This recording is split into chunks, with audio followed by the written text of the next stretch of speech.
नमस्कार, मैं डॉक्टर पंकज गौड़ हिंदी साहित्य की इस यात्रा में आप सभी का स्वागत करता हूँ। सजन रे झूठ मत बोलो, खुदा के पास जाना है, न हाथी है न घोड़ा है। आप सोच रहे होंगे आज मैं यह गीत क्यों गुनगुना रहा हूँ। इस गीत से कुछ याद आया? आपने 10वीं कक्षा के पाठ्यक्रम में एक पाठ पढ़ा था, तीसरी कसम के शिल्पकार शैलेंद्र। उनकी फिल्म का यह गीत है। उस फिल्म की कथा के कथाकार हैं फणीश्वर नाथ रेणु। आज हम उन्हीं फणीश्वर नाथ रेणु जी की प्रसिद्ध कहानी पहलवान की ढोलक पढ़ने जा रहे हैं। सबसे पहले लेखक परिचय।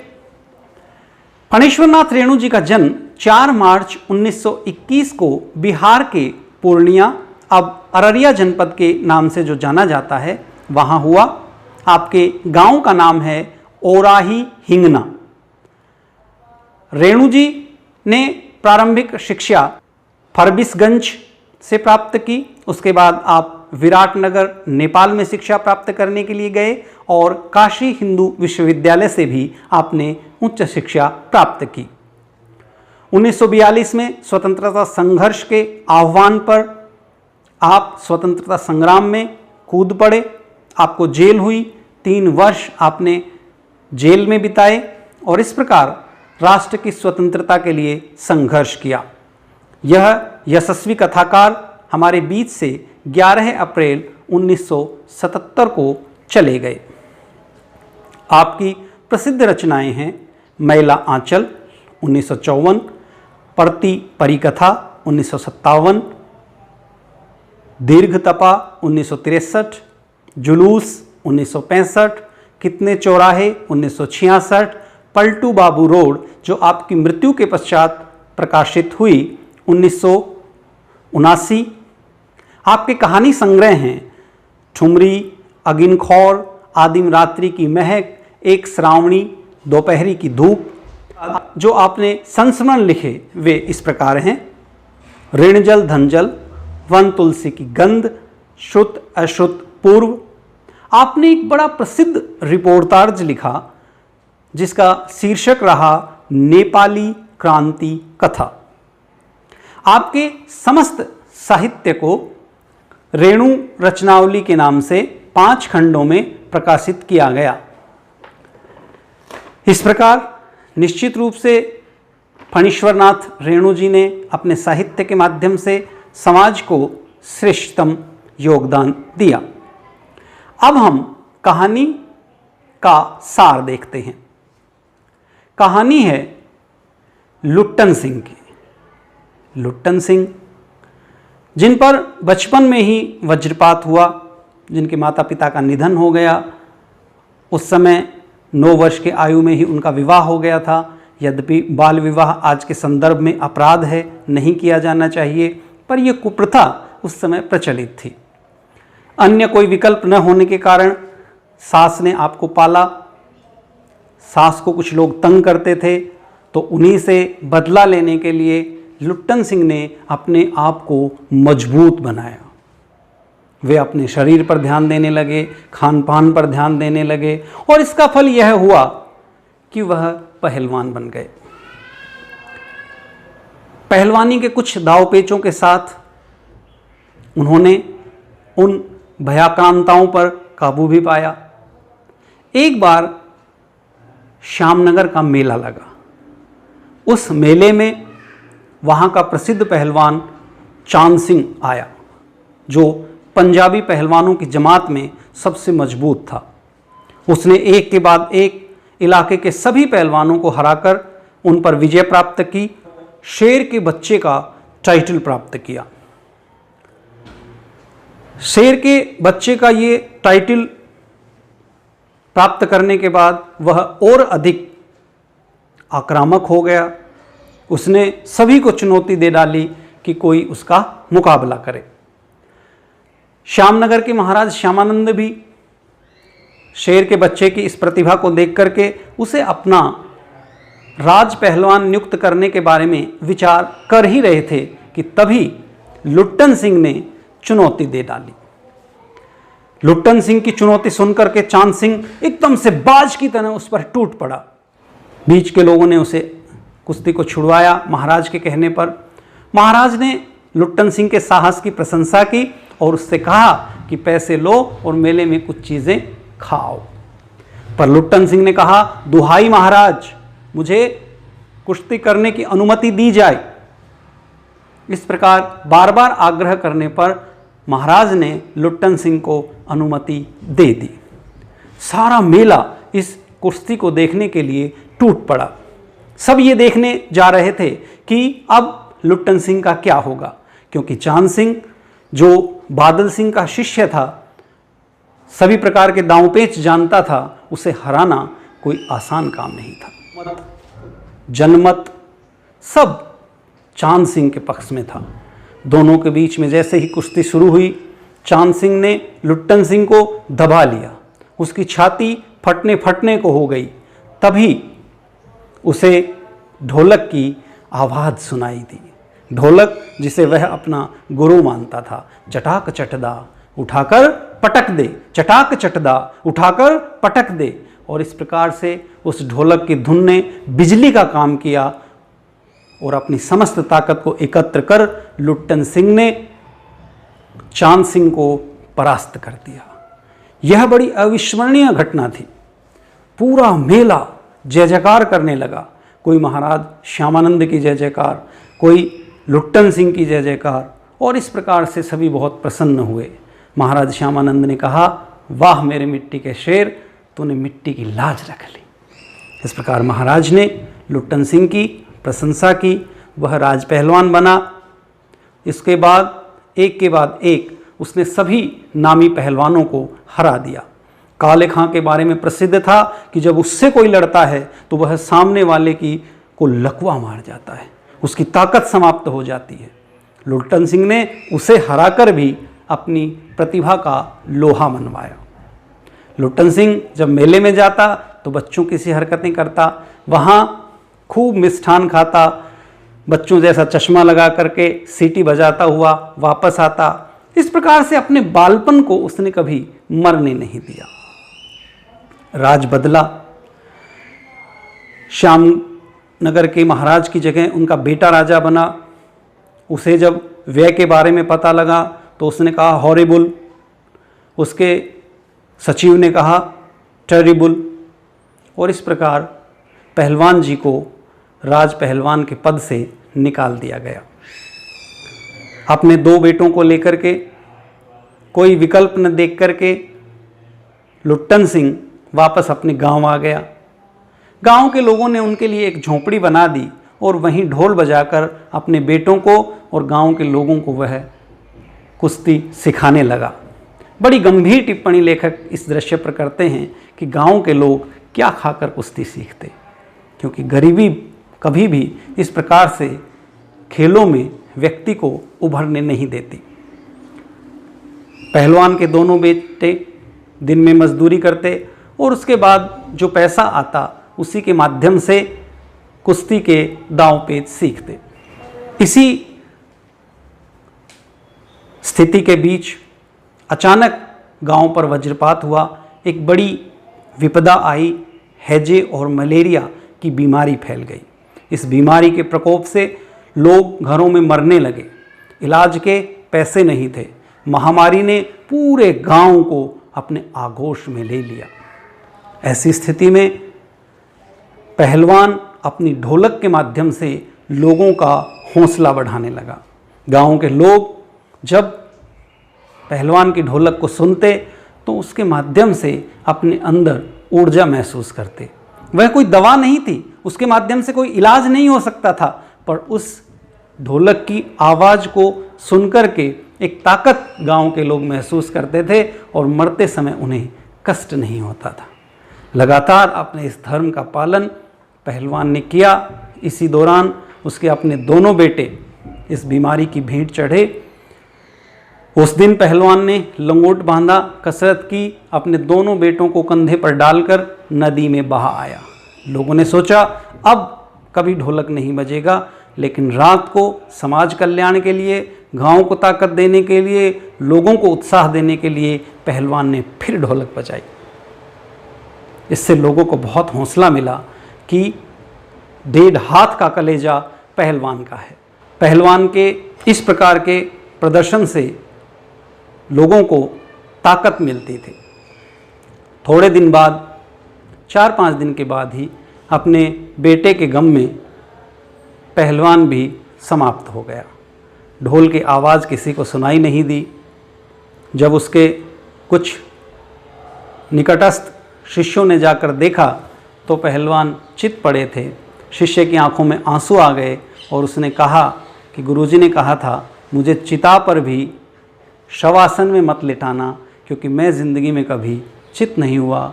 वही पहलवान आज बीमारी के हाथों, अभावों के हाथों, अपने बेटों की मृत्यु के गम में चित हो गया था।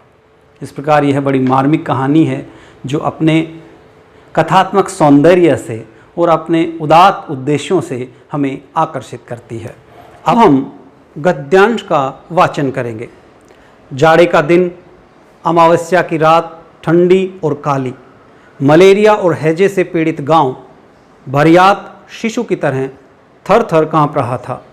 पुरानी और उजड़ी बांस फूस की झोपड़ियों में अंधकार और सन्नाटे का सम्मिलित साम्राज्य, अंधेरा और निस्तब्धता। अंधेरी रात चुपचाप आंसू बहा रही थी। निस्तब्धता करुण सिसकियों और आहों को बलपूर्वक अपने हृदय में ही दबाने की चेष्टा कर रही थी। आकाश में तारे चमक रहे थे। पृथ्वी पर कहीं कहीं प्रकाश का नाम नहीं। आकाश से टूटकर यदि कोई भावुक तारा पृथ्वी पर जाना भी चाहता तो उसकी ज्योति और शक्ति रास्ते में ही शेष हो जाती थी। अन्य तारे उसकी भावुकता अथवा असफलता पर खिलखिलाकर हंस पड़ते थे। अब हम इस गद्यांश की व्याख्या देखेंगे। प्रसंग, सबसे पहले प्रसंग, व्याख्या और फिर विशेष।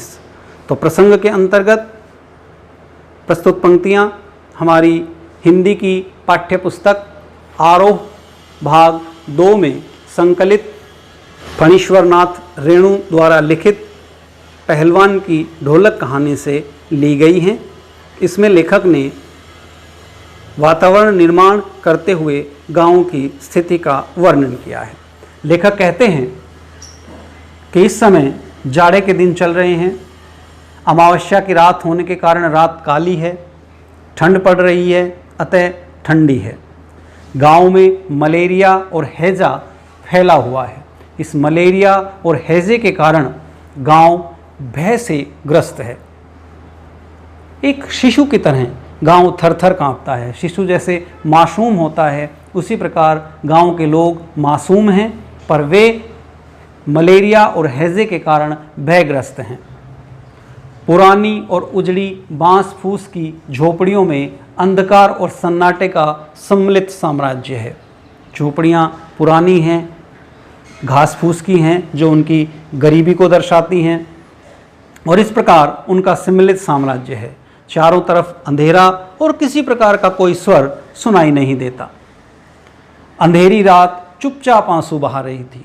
यहाँ कवि प्रकृति का मानवीकरण करते हैं, मानवीय भावनाओं का प्रकृति पर आरोप लगाते हैं कि रात जो है वह आंसू बहा रही है। आंसू इसलिए बहा रही है क्योंकि गांव में मलेरिया और हैजे के कारण बहुत अधिक मृत्यु हो रही है। निस्तब्धता करुण सिसकियों और आहों को बलपूर्वक अपने हृदय में ही दबाने की चेष्टा कर रही है। लोग अपनी पीड़ा को अपने भीतर ही भीतर दबाने का प्रयास करते हैं, पर सफल नहीं हो पाते हैं। आकाश में तारे चमक रहे हैं। पृथ्वी पर कहीं प्रकाश का नाम नहीं। टिमटिमाते हुए तारे दिखाई देते हैं, पर पृथ्वी पर रात अमावस्या की है, अतः पूरी तरह से काली है, और यही कालिमा गांव के लोगों के जीवन में भी छाई हुई है। आकाश से टूटकर यदि कोई भावुक तारा पृथ्वी पर जाना भी चाहता है तो उसकी ज्योति और शक्ति रास्ते में ही शेष हो जाती है। तारों का टूटना एक सामान्य प्रक्रिया है, लेकिन लेखक इसका बहुत ही भावपूर्ण चित्रण करते हैं कि जब कोई तारा टूटता है तो वह पृथ्वी की तरफ आता हुआ दिखाई देता है, लेखक कहते हैं कि वह तारा भावुक है और पृथ्वी पर लोगों की जो असहज स्थिति है उसके कारण पृथ्वी की तरफ आता है, लेकिन चूंकि वह पृथ्वी तक नहीं पहुंच पाता तो उसके साथ ही जो अन्य तारे हैं वे उसकी असफलता पर खिलखिलाकर हंस पड़ते हैं। वे चूंकि टिमटिमाते रहते हैं तो ऐसे दिखाई दे रहे हैं जैसे उसकी असफलता पर हंस रहे हों। विशेष के अंतर्गत आप कह सकते हैं प्रकृति का सुंदर चित्रण, वर्णनात्मक शैली, मानवीकरण अलंकार का प्रयोग, सहज स्पष्ट भाषा का प्रयोग। अब हम अगले गद्यांश को पढ़ेंगे। सबसे पहले अगले गद्यांश का प्रसंग प्रस्तुत गद्यांश हमारी हिंदी की पाठ्यपुस्तक आरोह भाग 2 में संकलित कहानी पहलवान की ढोलक से लिया गया है। इसके लेखक फणीश्वरनाथ रेणु हैं। इस गद्यांश में लेखक लुट्टन द्वारा दंगल के दौरान विजय प्राप्त करने के दृश्य को चित्रित करते हैं। लेखक कहते हैं, लुट्टन की आंखें बाहर निकल रही थी। जब चांद सिंह ने लुट्टन को दंगल में दबा लिया तो उसकी आंखें बाहर निकलने को हो गई। उसकी छाती फटने को हो रही थी। राजमत बहुमत चांद के पक्ष में था। सभी चांद को शाबाशी दे रहे थे। लुट्टन के पक्ष में सिर्फ ढोल की आवाज़ थी, जिसकी ताल पर वह अपनी शक्ति और दांवपेच की परीक्षा ले रहा था, अपनी हिम्मत को बढ़ा रहा था। अचानक ढोल की एक पतली आवाज़ सुनाई पड़ी, धाक धिना त्रिकट तिना, धाक धिना त्रिकट तिना। जैसा कि मैंने प्रसंग में बताया, इसमें चांद सिंह के द्वारा दंगल के दौरान लुट्टन सिंह से वह परास्त होता है, उसका वर्णन किया गया है। चांद सिंह शेर के बच्चे के नाम से प्रसिद्ध था, तो अपने दावपेच के माध्यम से वह लुट्टन को दबा लेता है। उसकी आंखें बाहर आने को हो जाती हैं, छाती फटने को हो जाती है, और वहाँ राजा श्यामानंद, मेले में जितने लोग आए हुए हैं वे, चांद सिंह का गुरु बादल, पंजाबी पहलवान, सभी के सब चांद सिंह के पक्ष में हैं, जबकि लुट्टन के पक्ष में कोई भी नहीं है। सभी चांद को शाबाशी दे रहे हैं, उसका हौसला बढ़ा रहे हैं, लेकिन लुट्टन, उसे ढोलक की आवाज़ सुनाई देती है, धाक धिना त्रिकट तिना, धाक धिना त्रिकट तिना, और इस आवाज़ के माध्यम से वह सुनता है जैसे ढोलक उसे कह रहा हो कि दाव को काटो। वह दाव को काटने में कामयाब होता है और इस दंगल में विजय प्राप्त करता है। भाषा सहज सरल है, बड़ी ही सक्षमता के साथ ध्वन्यात्मक शब्दों के माध्यम से संवाद शैली में स्थिति को स्पष्ट किया गया है। अब हम एक और गद्यांश इस पाठ का देखेंगे। सबसे पहले आदर्श वाचन। उस दिन पहलवान ने राजा श्यामानंद की दी हुई रेशमी जांगिया पहन ली, सारे शरीर में मिट्टी मलकर थोड़ी कसरत की, फिर दोनों पुत्रों को कंधों पर लादकर नदी में बहा आया। लोगों ने सुना तो दंग रह गए, कितनों की हिम्मत टूट गई। किंतु रात में फिर पहलवान की ढोलक की आवाज़ प्रतिदिन की भांति सुनाई दी। लोगों की हिम्मत दुगनी बढ़ गई। संतप्त पिता माताओं ने कहा, दोनों पहलवान बेटे मर गए, पर पहलवान की हिम्मत तो देखो, 1.5 हाथ का कलेजा है। 4-5 दिन बाद एक रात को ढोलक की आवाज़ नहीं सुनाई दी, ढोलक नहीं बोली। पहलवान के कुछ दिलेर किंतु रुग्ण शिष्यों ने प्रातःकाल जाकर पहलवान की लाश चित पड़ी है। प्रसंग प्रस्तुत पंक्तियाँ हमारी हिंदी की पाठ्यपुस्तक आरोह भाग 2 में संकलित कहानी पहलवान की ढोलक से ली गई हैं।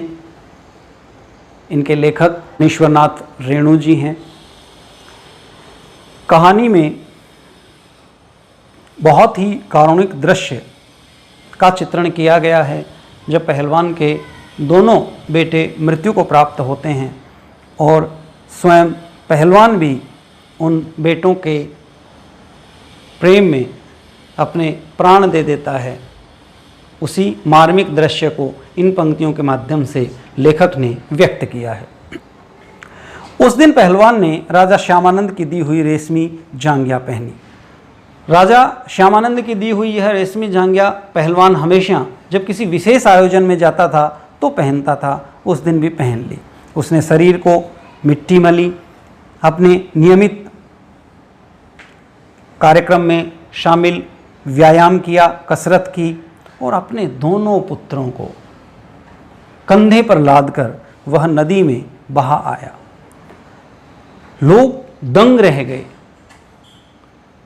पुत्र की मृत्यु किसी भी पिता को हिला देती है, लेकिन क्या कोई पिता इतना भी मजबूत हो सकता है कि अपने दो जवान पहलवान पुत्रों की लाश उठाकर नदी में बहा आए? परंतु गांव के हौसले को बनाए रखने के लिए पहलवान ने यह कार्य किया। रात को फिर पहलवान की ढोलक की आवाज़ सुनाई दी। सबसे महत्वपूर्ण बात यह है कि उस रात भी पहलवान ने अपनी ढोलक की आवाज़ को बंद नहीं किया, क्योंकि वह समझता था कि इस आवाज़ के माध्यम से समाज के लोगों को जीवन शक्ति मिलती है, तो वह शक्ति किसी भी प्रकार से कम नहीं होनी चाहिए। लोगों की हिम्मत दुगनी बढ़ गई और इससे लोगों का उत्साह बढ़ा कि जब इतना बड़ा कष्ट सहने के बाद पहलवान भी जीवित रह सकता है, जिजीविषा के माध्यम से संघर्ष कर सकता है, तो हमें भी अपनी प्राण रक्षा के लिए तत्पर होना चाहिए। संतप्त पिता माताओं ने कहा कि पहलवान के दोनों बच्चे मर गए, लेकिन उसका 1.5 हाथ का कलेजा है जो इसके बाद भी अपने स्थान पर मजबूती से खड़ा हुआ है। 4-5 दिनों बाद पहलवान स्वयं भी मृत्यु को प्राप्त हुए। उनकी आवाज़ सुनाई नहीं दी। जब खुद बीमार उनके शिष्यों ने जाकर देखा तो उनकी लाश चित पड़ी थी। विशेष बहुत ही भावात्मक एवं कारुणिक दृश्य का प्रस्तुतिकरण लेखक ने इन पंक्तियों के माध्यम से किया है। संवाद शैली है, वर्णनात्मक शैली है। 1.5 हाथ का कलेजा मुहावरे का प्रयोग किया गया है। इस प्रकार साधारण भाषा के माध्यम से लेखक ने शानदार प्रस्तुतिकरण अपनी इन पंक्तियों में किया है। तो ये हमने पहलवान की ढोलक पाठ के कुछ महत्वपूर्ण गद्यांशों की सप्रसंग व्याख्या की। अब हम पाठ के अभ्यास प्रश्नोत्तर करेंगे। सबसे पहला प्रश्न है पाठ के साथ। कुश्ती के समय ढोल की आवाज़ और लुट्टन के दांव पेच में क्या तालमेल था? पाठ में आए ध्वन्यात्मक शब्द और ढोल की आवाज़ आपके मन में कैसी ध्वनि पैदा करते हैं, उन्हें शब्द दीजिए। इस पाठ में लेखक ने बहुत ही महत्वपूर्ण तरीके से एक नवीन प्रयोग करते हुए ध्वन्यात्मक शब्दों का प्रयोग किया है। उन ध्वन्यात्मक शब्दों को इस प्रकार से प्रयोग किया जा सकता है, जैसे चटदा घिड़दा, चटदा घिड़दा, आजा भिड़ जा, आजा भिड़ जा, चटाक चटदा, चटाक चटदा, उठाकर पटक दे, उठाकर पटक दे, ढाक ढिना, ढाक ढिना, वाहरे पट्ठे, वाहरे पट्ठे, चटगिड़धा, चटगिड़धा, डरना मत, डरना मत, धाक धिना, त्रिकट तिना, धाक धिना, त्रिकट तिना, दांव को काटो, दांव को काटो। इस प्रकार ध्वन्यात्मक शब्दों के प्रयोग के माध्यम से लेखक ने इस कहानी को, इस पाठ को जीवंतता प्रदान की है। अगला हमारा प्रश्न है, कहानी के किस किस मोड़ पर लुट्टन के जीवन में क्या क्या परिवर्तन आए?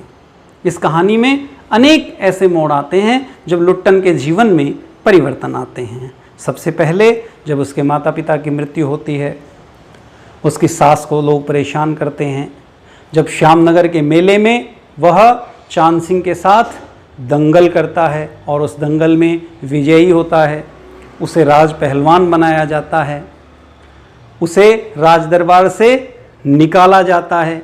वह गांव में आता है जब उसके पुत्रों की मृत्यु होती है। इस पूरी कहानी में ये सारे बहुत ही मार्मिक और कारुणिक दृश्य हैं। अगला प्रश्न, इस पाठ में तीसरा प्रश्न है, लुट्टन पहलवान ने ऐसा क्यों कहा होगा कि मेरा गुरु कोई पहलवान नहीं, यही ढोल है। लुट्टन पहलवान ने ऐसा इसलिए कहा होगा क्योंकि लुट्टन ने कभी भी किसी से दंगल की विधिवत शिक्षा प्राप्त नहीं की।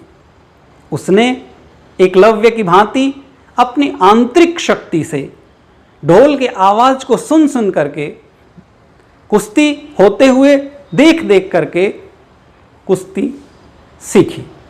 अपनी आंतरिक शक्ति के माध्यम से उसने वह ताकत प्राप्त की कि ढोलक का सानिध्य पाकर, उस संगीत का सानिध्य पाकर, उन ध्वनियों के माध्यम से ऊर्जा पाकर वह चांद सिंह और काले खां जैसे पहलवानों को भी हराने में कामयाब हुआ। उसकी ढोल के प्रति अगाध श्रद्धा थी। जब अपने सबसे बड़े दंगल में उसने चांद सिंह को हराया तो हराने के बाद जो सबसे पहला काम उसने किया, उसने जाकर ढोलों को प्रणाम किया। अपने पुत्रों को भी वह सिखाता था कि मेरा गुरु कोई और नहीं, यही ढोल हैं। तुम भी इन्हीं ढोलों को प्रणाम करना और इनके माध्यम से अपनी शिक्षा दीक्षा को आगे बढ़ाना। अगला प्रश्न अब हम देखें। अगला प्रश्न, प्रश्न संख्या 4। प्रश्न संख्या 4 है, गांव में महामारी फैलने और अपने बेटों के देहांत के बावजूद लुट्टन पहलवान ढोल क्यों बजाता रहा। गांव में महामारी और बेटों की मृत्यु के बाद भी लुट्टन पहलवान ढोल इसलिए बजाता रहा क्योंकि वह जानता था और मानता था कि ढोल की आवाज़ जैसे उसे ऊर्जा देती है, जैसे उसमें जीवंतता भरती है, जैसे उसमें जीवन का रस डालती है, ठीक उसी प्रकार गांव के अभावग्रस्त बीमार लोगों को भी प्रेरणा देने का काम करती है। बेटों की मृत्यु के बाद जब वह ढोल बजाता है तो गांव के लोग कहते हैं 1.5 हाथ का कलेजा है। गांव के लोग सोचते हैं कि जब यह व्यक्ति अपने 2 पहलवान बेटों की मृत्यु के बाद भी जीवन के प्रति ऐसी जिज्विषा रखता है तो हम क्यों न इससे प्रेरित हों और अपने जीवन की रक्षा करें। अगला प्रश्न है, प्रश्न संख्या 5। ढोलक की आवाज़ का पूरे गांव पर क्या असर होता था। ढोलक की आवाज़ का पूरे गांव पर यह असर होता था कि इससे उनका दर्द कुछ कम होता था। वे अपनी पीड़ा को भूल जाते थे। इससे जो मृत्यु आती थी वह सहजता के साथ आती थी। उनके नेत्रों के सामने दंगल के दृश्य आ जाते थे और इन दृश्यों के माध्यम से उन्हें प्रेरणा मिलती थी कि वे मृत्यु के साथ दंगल करें, उसके साथ भिड़ जाएं, उसे चित कर दें।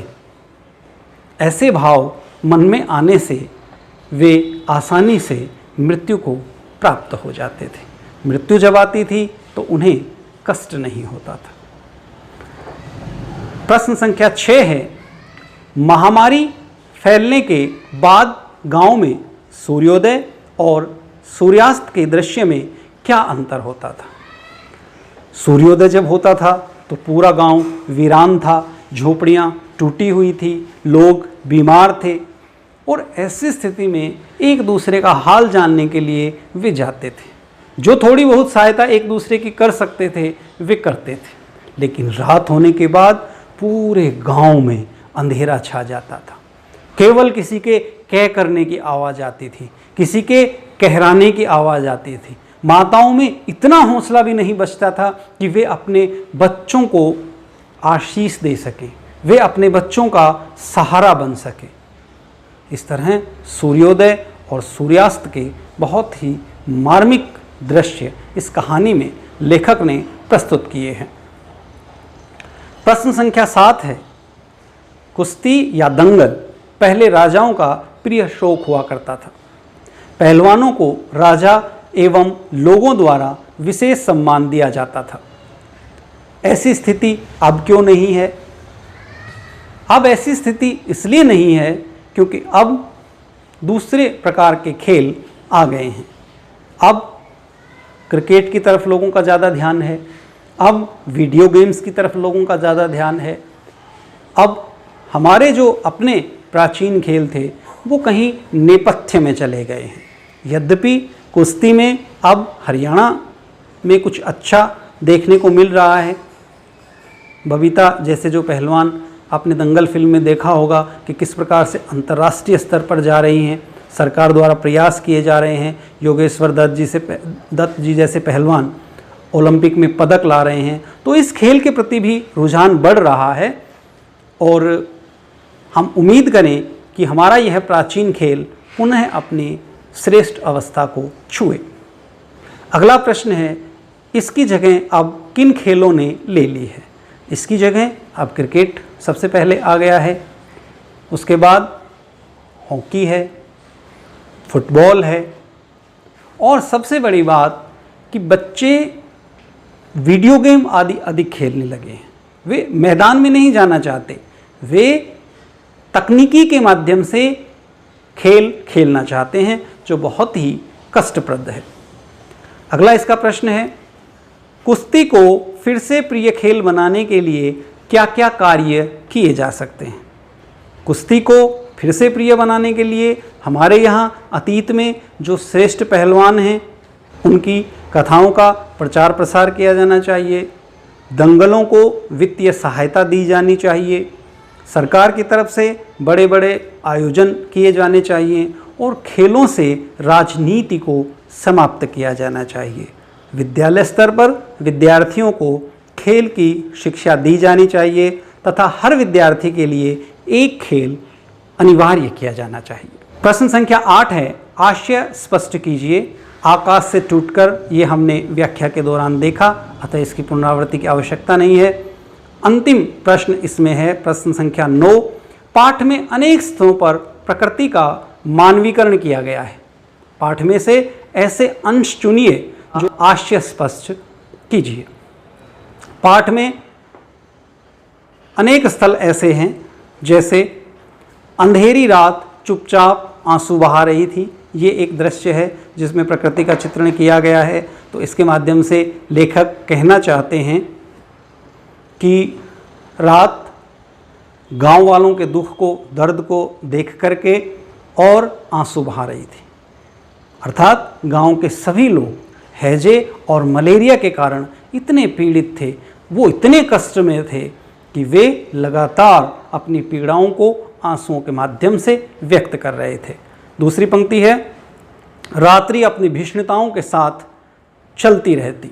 तो इसके माध्यम से जीवन की निरंतरता की ओर लेखक संकेत करते हैं कि चाहे कितनी ही कष्ट की स्थितियां हों, लेकिन उसके बाद भी समय गतिमान है, समय चलता रहता है। अतः इन सब चर्चाओं के माध्यम से हमने इस पाठ का अध्ययन किया। यह एक बहुत ही शानदार कहानी है। इस कहानी में अनेक स्थल ऐसे हैं जो आपको आकर्षित करते हैं, जिनके दृश्य आप आसपास देख सकते हैं। आज जब हम स्वयं कोरोना जैसी महामारी का सामना कर रहे हैं, तो उस स्थिति में इस महामारी के दृश्य हमारे सामने और भी अधिक जीवंत हो उठते हैं। आप पाठ का गंभीरता से अध्ययन करें, कम से कम 2 बार कहानी का स्वयं वाचन करें, तत्पश्चात आप उसका अभ्यास कार्य करें। धन्यवाद। आपका दिन शुभ हो।